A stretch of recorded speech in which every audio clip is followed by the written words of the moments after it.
To this point in the series, we've kept things simple by assuming an interest rate in each example. And in some time value of money problems, we do know the rate. If we take out a 15-year fixed-rate mortgage for $300,000 at 6.5%, we can calculate the monthly payment by treating the loan as an ordinary annuity. So let's calculate that using Excel's built-in payment function. We type equals PMT, the rate is 6.5% divided by 12, the number of periods is 15 years multiplied by 12 months, the present value is $300,000, the future value is 0 since we want the loan fully repaid, and payments are made at the end of each period. And the monthly payment comes out to $2,613.32.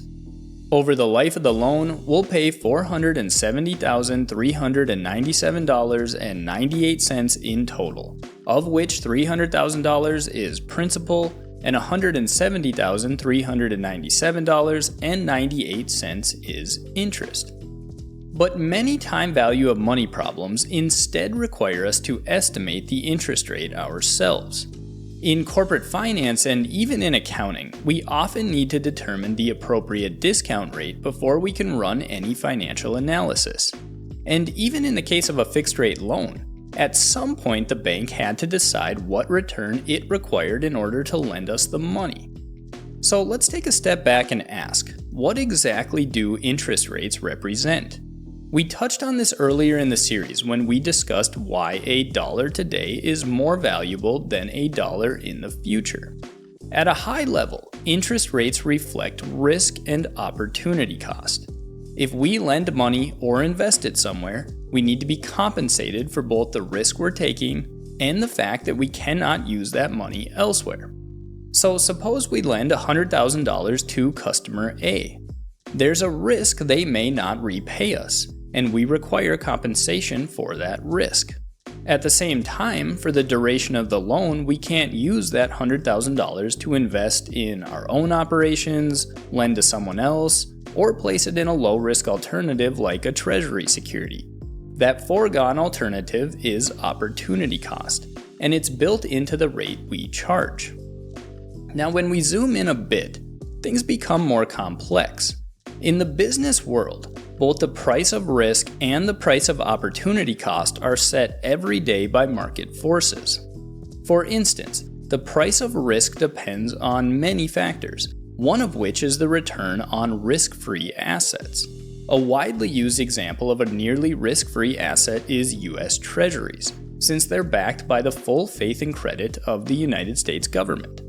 The market therefore assumes the probability of default is extremely low.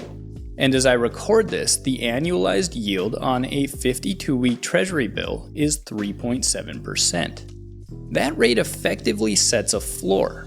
If we can earn 3.7% over 1 year with minimal risk, we would never lend money to a business for less than that. Why accept a lower return while taking on more risk? And opportunity cost plays a role here as well. If we have $100,000 to invest over the next year and are evaluating several options, anything expected to earn less than 3.7% would be ruled out immediately. We wouldn't forego a risk-free Treasury return just to earn less somewhere else. So at its core, an interest rate reflects the risk of parting with capital. With $100,000 to invest, we could earn 3.7% or $3,700 over 1 year by purchasing a 52-week Treasury bill. That rate will fluctuate over time, but it serves as today's baseline. But if we're willing to take on more risk, we might lend that same $100,000 to another business at, say, 6%. The additional 2.3% is the risk premium, compensating us for the possibility that we may not be repaid in full. And the same logic works in reverse. If we need to borrow money, the rate we pay depends on our risk profile. A large, established company with stable cash flows may borrow at a rate only slightly above the risk-free rate. But a new startup with limited history and volatile earnings presents more risk, so lenders will demand a significantly higher return. Now, although interest rates are shaped by market risk and competing uses of capital, from a business perspective, we can broadly group them into two categories. First, there are contractual rates, primarily the interest we pay on debt instruments such as bank loans or bonds. Once the contract is signed or the bond issued, the rate is defined.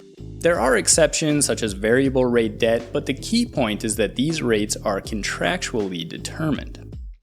On the other hand, investors in our equity also require a return. But unlike debt, that return is not contractually defined. So in regards to equity, the question is, what return would an equity investor demand given their assessment of our company's risk profile? So in the next episode, we'll shift into a corporate finance perspective and approach these problems as an operating business would. We'll start with capital allocation decisions and then begin building toward a full discounted cash flow analysis.